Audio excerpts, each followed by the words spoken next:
12 ముచ్చుకుందుడు. శ్రీ అగస్త్యుడు.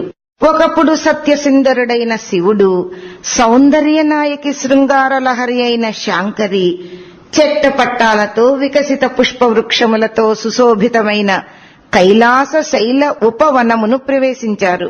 అది 7 ఆకుల అరటి చెట్ల పరిమళముతో, కర్పూరము వంటి తెల్లని మెత్తని ఇసుక దిబ్బులతో, కుంకుమ రంగు పరాగములు కల తెల్లని స్వర్ణ కమలములతో నిండిన సరోవరములతో, ఎరుపు నలుపులు కలపోసినట్లున్న రంగుతో, మెరిసే మెత్తని పచ్చిక బయళ్లతో, అనేక రకముల ఫలరసాలను ఆస్వాదించి మత్తెక్కగా గొంతెత్తి కూయుచున్న రంగురంగుల పిట్టలతో, నిరంతర మేఘ దర్శనం చేత పురివిప్పి ఠీవిగా ఆడే మొగ నెమళ్లతో, క్రూర జంతువుల లేమిచే స్వైర విహారం చేసే లేళ్లతో నిండి ఉండి దర్శన మాత్రము చేతనే పరవశత్వమును పొందునట్లు చేయుచున్నది.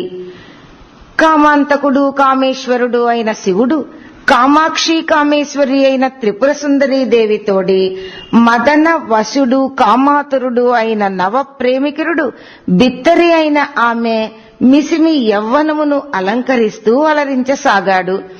ఆమె ముంగురుల యందు కొండగోగు పువ్వును ఉంచాడు. చెవులపై విరిసి విరియని లేత తామర పూలను ఉంచాడు. ఆమె ఉన్నతమైన నాసికాగ్రమున పున్నాగ పూమొగ్గ నుంచి కపోలమున లొద్దుగ పుష్పరాగమును అద్దినాడు.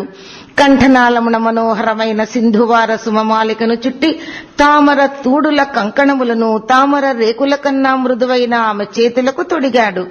పత్ర రేఖా చిత్రాలతో మోహింపచేయు ఆమె స్తనములపై పెద్ద కలువను పేర్చాడు.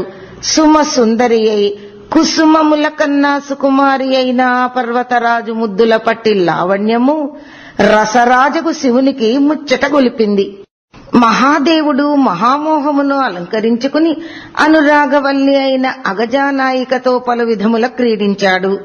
తరువాత ఒక విశాలమైన బిల్వ వృక్షపు నీటలో పూల పాన్పును అమర్చి దేవిని దానిపై కూర్చుండబెట్టి సర్వగుహాశయుడైన దేవుడు ఆమె సుతిమెత్తని ఒడిలో హాయిగా మేనువాల్చాడు. పడమటి కొండ వెనుక రవి అప్పుడు కృంకుచున్నాడు. కృంకుచు పాలుడు గుమ్మడి పూచాయ, గుమ్మడి పూ మీద కుంకుమపు పొడి ఛాయ, శ్రీ సూర్యనారాయణ. అది పరమ పాపులనైన పావనమునర్చడి పవిత్ర ప్రదోష సమయం. ప్రదోష వేళ బిల్వములతో శివార్చన కైవల్యప్రదము. ఆ సమయంలో కాటుక నలుపు రోమములు కల కోతి చెట్ల మీదుగా దుముకుతూ ఆ మ్యారేడు చెట్టుపైకి చేరింది. తన జాతి సహజమైన చేష్టచే అది కోమలములు అక్షతములు అయిన బిల్వదళములను త్రుంపి నేలపైకి జారవిడువగా అవి దైవికముగా గౌరీ సమేతుడైన దేవుని పాదములపై పడినవి. అష్టోత్తర శతము వరకు ఈశ్వరుడు లెక్కించాడు. పెదవులపై వర్ణింపనలవి కాని లాస్యరేఖ విరియగా మెరిసే కళ్లతో పార్వతికి ఆ వానరమును చూడుము అని సైగ చేశాడు. శ్రీమాత ఆ భాగ్యశాలిపై తన కరుణాపాంగ వీక్షణమును ప్రసరింపచేసింది. పశుపతి లేచి కోతిని దగ్గరకు రమ్మన్నాడు. పరమశివుని పలకరింపుతో పరవశించగా పరాబోధ స్ఫురించిన వానరము క్షణంలో చెట్టు దిగివచ్చి ఆది దంపతులను ప్రదక్షిణించి వారి పాదములకు ప్రేమాభిషేకము చేసినది. పరమేశ్వరుడు అనుగ్రహమును వర్షిస్తూ పలికాడు. 100 సహస్రములపై 8 సంవత్సరములు మండలాధిపతివై చక్రమును తిప్పి అంతమున సంసార చక్రమును అతిక్రమించి నన్ను పొందెదవు. పుణ్యాత్ముడా, శీఘ్రమే పొమ్ము. భూమిపై మనువంశములో నీకు జన్మ కలుగుగాక. ఆశ్చర్యం! ఆ వానరం రోధించసాగింది. శివపాదము మీద ఉంచిన శిరమును తీయదాయే. శివపాదము మీద నీ శిరసునుంచరాదా? భవసాగరు మీద దుర్భర వేదన లేదా? శివ శివ శివ అనరాదా? శివనామము చేదా? ఎట్లో గుక్క తిప్పుకుని, ప్రభు, అడిగిన వారికి ఇయ్యరాదా ఆవరము? ఇట్లా వియోగమొసగి మరలా పాదముల చేర్చుకును నీ ఆంతర్యమును ఎవరు తెలియగలరు? నీ ఆటకు నన్నే ఎరచేశావా శివా? రాజ్యమిచ్చెదను రాజును చేసెదును అనుట నన్ను వంచించుట కాదో గురో, నిన్ను మరిపింపచేయుట కాదా? భూలోకమున ధనము, వయసు, గొప్ప వంశము, ఉన్నత విద్య, సౌందర్యము మొదలైనవి మదమును పెంచి పోషించి నిన్ను కనుమరుగు చేస్తాయి. అన్నిటినీ మించిన ప్రమాదము రాజ్యభోగమే సుమా. నేను ఇలా హాయిగా, ఆనందంగా, తృప్తిగా, స్వేచ్ఛగా ఉండి నీ పదములను అంటి ఉండుట చూచి నీకు కన్ను కుట్టిందా స్వామి అని పరిపెర విధముల బ్రతిమాలుడుచున్న వానరమును ఓదార్చుచు శివుడు, వానరశ్రేష్ఠ శాంతించు. ప్రదోష సమయములో ఒక్క బిల్వము తోడిన అర్చన విశేష ఫలదాయిని. అజ్ఞానముచే గాని కాకతాళీయముగా ఆయనను చేసిన నా పూజ రాజ్య భోగములను ఇచ్చును.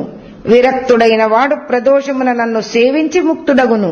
అంతియేగాని ఏ విధముగా నా అర్చన చేసినను అది భుక్తి ముక్తి ప్రదమని, శాస్త్ర నిర్ణీతమైనదని, అట్టి పండితుల వివరణ అజ్ఞానపూర్వకమైనదే అని తెలుసుకొనుము.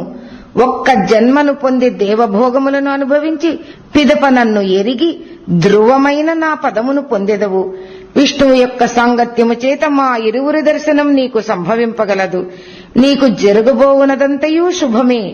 ఏల శోకించెదవు, చక్కగా భూలోకమునకు వెళ్ళుము అన్నాడు. అప్పుడు వానరము, అక్కడ నాకు పూర్వస్మృతి కలుగుటకు ఈ ముఖమునే నాకు ప్రసాదింపుము అని అన్నది. శివుడు అట్లే అని అంతర్ధానము అందాడు. ఆ కోతి మనుకులమునందు ముచుకుందుడై అవతరించి తన రాజ్యమును ఇంద్రుని వలె పాలించాడు.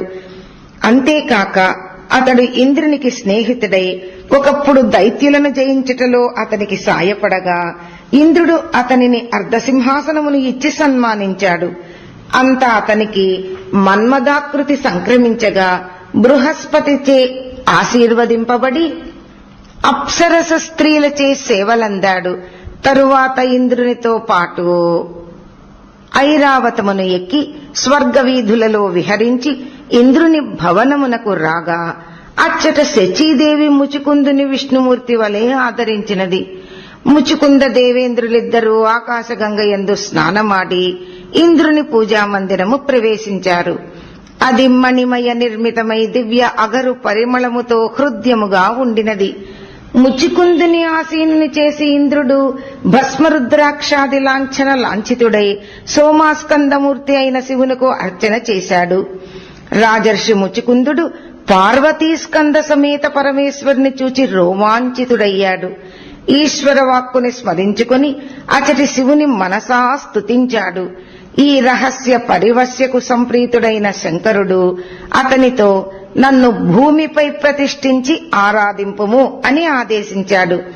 పూజా నిమగ్నుడైన ఇంద్రుడు ఈ వాక్కును వినలేకపోయాడు. ఉపాసన పూర్తి అయిన పిదప సెలవు వేడిన భూపతిని స్వర్గాధిపతి గాఢలింగనము చేసుకుని నీ కోరిక ఏమి అని అడిగాడు. అతడు, నీకు నా యందు స్నేహమున్నచో నీ సోమాస్కందమూర్తిని నాకిమ్ము, పూజించుకొందును అనెను. చిరునవ్వు చెడని ముఖముతో ఇంద్రుడు, సఖా, ఇది సత్యము. ఈ గోప్యమైన శివన్యాసము విష్ణు సంకల్పము. ఆయన అనుజ్ఞను పొందుము అన్నాడు.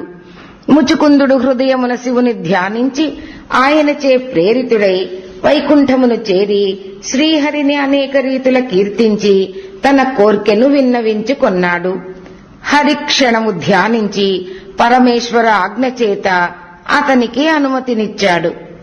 ముచికుందుడు ఇంద్రుని చేరి హరి అనుజ్ఞను తెలియజేయగా ఇంద్రుడు మహాదుఃఖితుడయ్యాడు.